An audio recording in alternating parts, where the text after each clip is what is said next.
para sa lagay ng ating panahon ngayong tanghali po ng September 9, 2023 na kung saan sa ngayon ay patuloy pa rin ang pag-ihip ng habagat sa kanlurang bahagi po ng ating bansa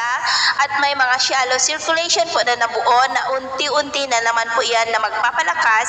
ng habagat hanggang po sa susunod na linggo, pero posibleng huling paramdam na po yan ng habagat at unti-unti na po yan na mawawala dahil patungo na po tayo ng amihan season bago po matapos ang Setyembre. At sa atin naman pong long range forecast ay wala pa naman pong bagyo na nakikita na tatawid sa malaking bahagi po ng ating bansa hanggang sa susunod na 2 linggo. At sa lagay po ng ating panahon,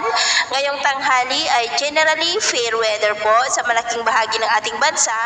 maliban lamang sa tsansa ng maulap na kalangitan na may mga pulupulong pagulan sa ilang bahagi po ng Lanao Provinces, Bukidnon, ilang bahagi ng Davao Region,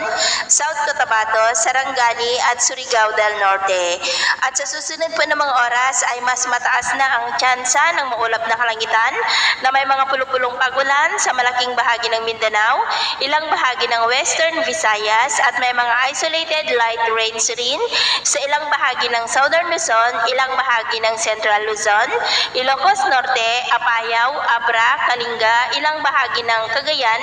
at ilang bahagi ng Isabela. Kaya kung lalabas po tayo sa ating mga tahanan ay ugaliin lamang po natin ang magdala ng kahit anong panangga natin sa init ng araw at proteksyon na rin po sa mga biglaang buhos ng ulan. At sa atin naman pong mga baybayin,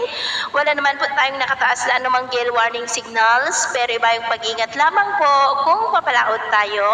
para mas makaiwas sa mga sakunang